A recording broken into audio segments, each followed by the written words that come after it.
Good evening. Welcome to South Asia Newsline. I'm Surbhi Sharma. Here are the top stories we are tracking for you on Thursday, the 9th of May. Parts of India reel under intense heat wave.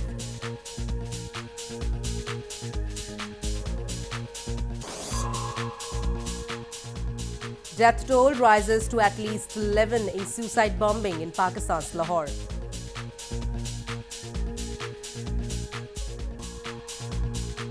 And bombed Sri Lankan church partially reopens despite security fears.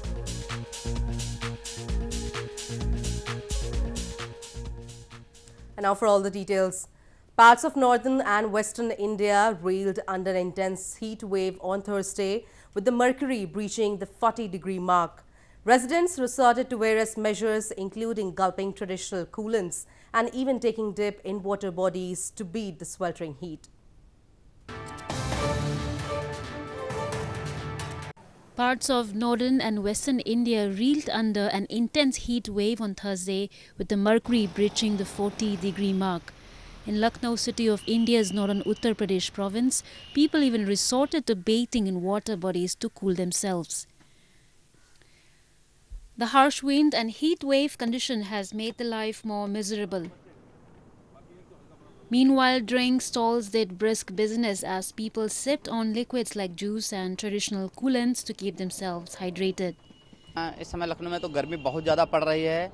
कोशिश करके निकलते ही नहीं हैं। बहुत ज़रूरी होता तभी निकलते हैं, वरना निकलते नहीं। गर्मी से बचाव के लिए कभी ये बेल का जूस पी लेते हैं या आइसक्रीम खा लेते हैं या थोड़ी बहुत कोल्ड ड्रिंक ले लेते हैं। ये गर्मी की वजह से हालत बहुत ख़राब है। अभी तो जब घर से निकले थे लग रहा था चक्कर आ जाएगा, तो 2 मिनट के लिए रुके, पहले रेस्ट किया, फिर हाथ मुंह धुला, फिर चले। इतनी गर्मी हो रही है।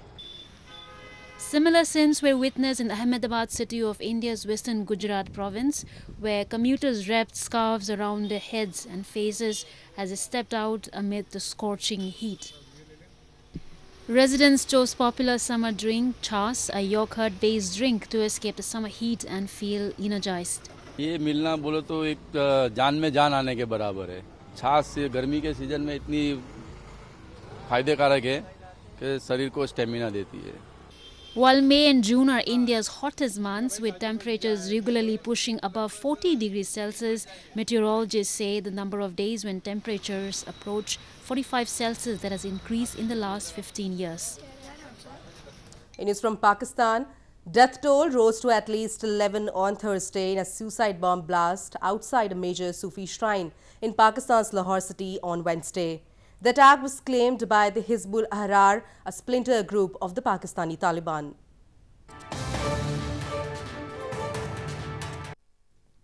Death toll rose to at least 11 on Thursday in the powerful suicide blast outside one of Pakistan's oldest and most revered Sufi shrines in Lahore city, as another policeman succumbed to his injuries. The blast, a day after the beginning of the Muslim holy month of Ramadan, went off at a police checkpoint on Wednesday near the Data Darbar shrine, which attracts tens of thousands of visitors a year. Meanwhile, funeral prayers were held for 4 policemen killed in the blast late on Wednesday.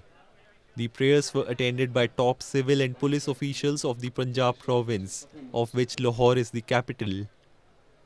The Wednesday's attack was claimed by Hizbul Ahrar, a splinter group of the Pakistani Taliban that has been fighting the government for years.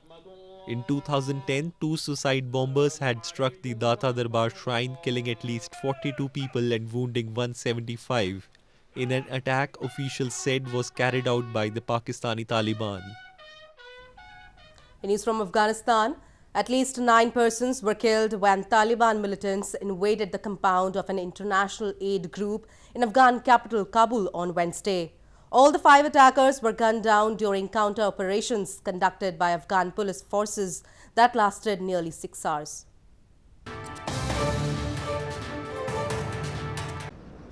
At least 9 persons were killed after suicide bombers attacked an aid agency in Afghanistan's capital Kabul on Wednesday. The attack took place at midday when the attackers detonated an explosive-laden vehicle at the gates of non-governmental organization Counterpart International in the Afghan capital. The assailants were all killed during a counter-attack conducted by Afghan elite police forces that lasted nearly 6 hours. چرا آمد مجد چرا زد پارک چرا زد پشت سر از دگان فجار شد باز خود باز شد دیگه تا نیروهای امنیتی آمدن نگذارن فجارات کم شد. The Taliban claimed responsibility for the attack shortly after the deadly attack. Afghan President Ashraf Ghani UN mission in the country and Afghans strongly condemned the attack, which occurred on the third day of Islamic holy month of Ramadan. In news from Sri Lanka, one of bombed churches in Sri Lanka partially reopened on Wednesday despite security fears. The attacks across Sri Lanka on April 21st at a number of churches and hotels killed more than 250 people.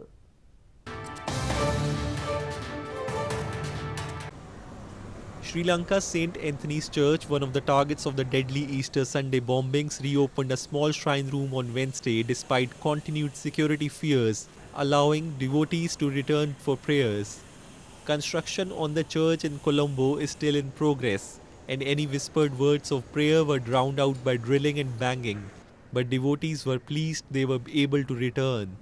The attacks across Sri Lanka on April 21 at a number of churches and hotels killed more than 250 people and wounded nearly 500 more. I think Catholic question mama itamat ආදරෙන් සහ සන්තෝෂයි මේ ගැන දකින්න අපිට ඔරසමක් කියන්නේ ඉටිපන්සම් පත්තු කරන්න පුළුවන් වෙච්ච ගැන මේ මම හිතනවා මේ අනිත් කතෝලික කට්ටියයි ඔක්කොමල්ලා බය නැතුව මේ වගේ ඇවිල්ලා ඔරසමක් කියලා යයි කියලා. ගෙවල් වලට වෙලා බයේ ඉන්න නැතුව. දැන් මේක අදනවානේ මේ අදලා ආයි තව මාසෙකින් මේ ඔක්කොම හරියයි කියලා තමයි අපිත් හිතන්නේ. එහෙම වුණත් ඔක්කොමලාට හොඳයිනේ. මිනිස්සු එයි ආයි පරණ විදියම ආයි අපිට බිස්නස් උත් කරන්න පුළුවන්. එයා කාර්යස්ථාවක් තිබුණොත් ඔක්කොමලාට හොඳයි. Meanwhile, on Sunday, Catholic churches in capital Colombo cancelled the Sunday Mass for a second straight week. Sri Lankan Prime Minister Ranil Wickremesinghe on Tuesday said investigators have dismantled a major part of the network linked to the bombings, but warned the chance of further Islamist militant attacks could not be ruled out. In news from Bangladesh, a 75-year-old Rohingya violinist who lives in a refugee camp in Bangladesh plays violin under a makeshift bamboo shed to a curious crowd of fellow refugees. As a young man, he, along with his friends, used to play together in a wedding band in Myanmar.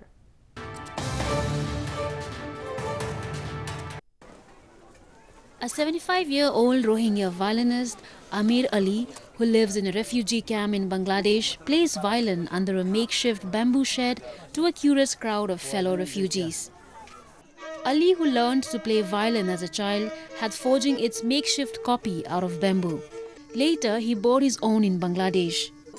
As a young man, back in Myanmar, Ali and his friends had played together in a wedding band touring the native Rakhine province.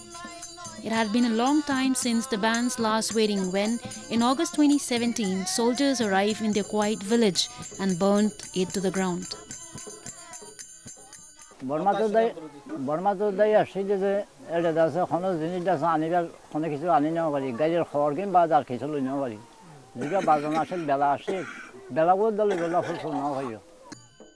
More than 700,000 Rohingya fled a sweeping army crackdown in Myanmar's Rakhine province in 2017, launched in response to Rohingya insurgent attacks on the security forces.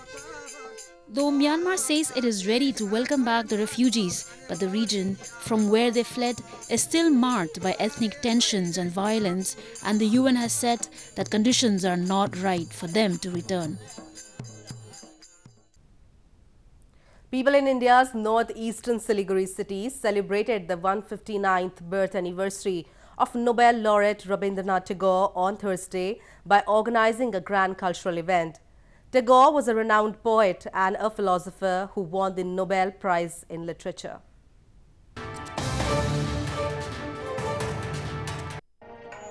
People in India's Siliguri city celebrated the 159th birthday of the Nobel laureate Rabindranath Tagore on Thursday by organizing a cultural event.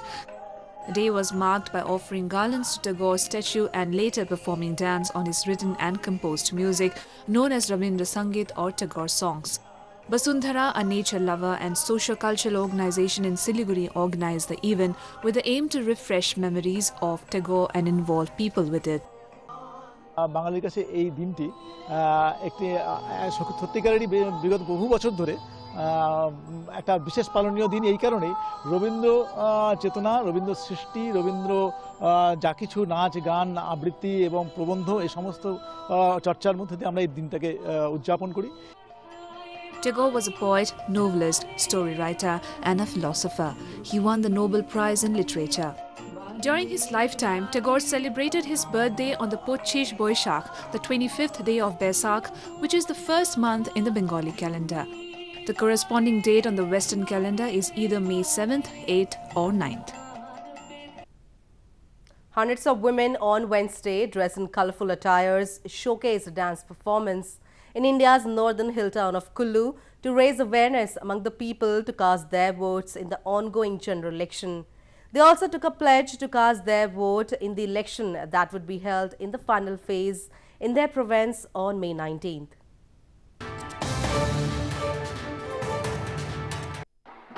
Hundreds of women on Wednesday gathered in the hill town of Kullu in India's northern Himachal Pradesh province and showcased a colourful dance performance to raise awareness among the people to cast their votes in the ongoing general election. The women, dressed in traditional and colourful attire, were also joined by men, and they were seen dancing together with their voter identity cards. They also took a pledge on the occasion to cast their ballot in the election that will be held in the final phase in the province on May 19th. ये आने वाला जो 19 मई का मतदान है उसके लिए ज़्यादा से ज़्यादा पार्टिसिपेशन हो, इसको हमने जो नारी शक्ति है, महिलाओं की प्रतिभागिता यहाँ पे सुनिश्चित किया। और कुल्लू की महिलाओं ने एक साथ इकट्ठे होकर यहाँ पे नाटी की है और हम पूरे देश भर की जनता को यही संदेश देना चाहेंगे कि हमारी कुल्लू की लेडीज़ ने जो ये संदेश वोट के लिए दिया है उसको वो सशक्त रूप से हम लोग इकट्ठे होकर वोट का मतदान करें। Voting for the world's biggest democratic exercise in India began on April 11th. It would span over 7 phases across 29 provinces and 7 union territories of the country. The counting of votes would be done on May 23rd and the results would be announced on the same day. A first of its kind pet cafe was recently opened in India's southern Bengaluru city, where animal lovers can spend time with their pets and also treat them to special picks from a customized food menu. The cafe also houses a pet training school.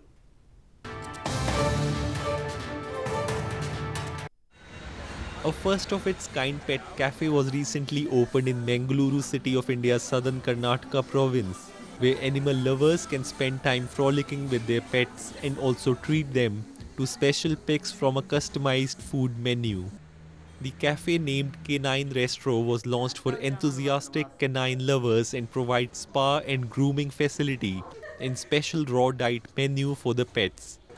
A dedicated play area has also been provided for the furry animals, while their owners and other customers enjoy a meal. In Mangalore, the pets, this facility was not there.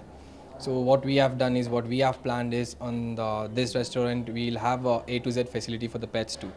I'm really glad that this happened in Mangalore, and yeah, I can tell that this is a stress-buster place for the dog lovers, and I do visit at times, and I just love spending time with dogs and food as well. The restaurant also houses a pet training school to keep the dogs fit and obedient. The option of dog trainers and exercise equipments is also available for them in the restaurant. Well, that's all we have for you from South Asia this evening. Now our viewers can watch the show on SouthAsiaNewsline.com. You can also visit us on Facebook.com/SAsiaNewsline and follow us on Twitter @SAsiaNewsline. That's all in tonight's edition. We will see you same time tomorrow. Good night.